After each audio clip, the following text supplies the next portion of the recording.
আজ রাঙ্গামাটি পৌরসভায় যথাযোগ্য মর্যাদা ও নানা আয়োজনে পালিত হল আন্তর্জাতিক আদিবাসী দিবস। সকালে পৌরসভা প্রাঙ্গণে আয়োজিত আলোচনা সভায় প্রধান অতিথি হিসেবে উপস্থিত ছিলেন সাবেক সংসদ সদস্য শ্রী উষাতন তালুকদার। অনুষ্ঠানের সভাপতিত্ব করেন বাংলাদেশ আদিবাসী ফোরামের সভাপতি শ্রী প্রকৃতি রঞ্জন চাকমা। এছাড়াও এলাকার বিভিন্ন রাজনৈতিক, সামাজিক ও সাংস্কৃতিক সংগঠনের নেতৃবৃন্দ উপস্থিত ছিলেন। আলোচনা সভায় বক্তারা আদিবাসী জনগোষ্ঠীর ইতিহাস, সংস্কৃতি, ভাষা ও অধিকার রক্ষার গুরুত্ব তুলে ধরেন।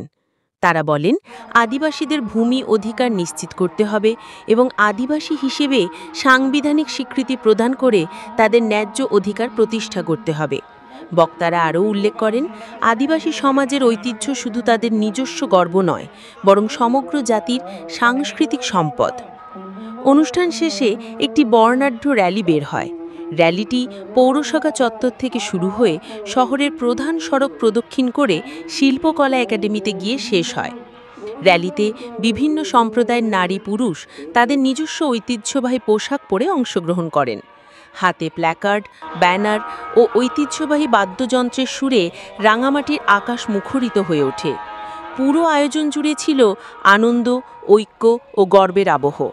আদিবাসী সংস্কৃতি, বৈচিত্র্য, ঐতিহ্য রক্ষা ও নতুন প্রজন্মের কাছে পৌঁছে দেওয়ার অঙ্গীকারের মধ্যে দিয়ে শেষ হয় দিনের কর্মসূচি।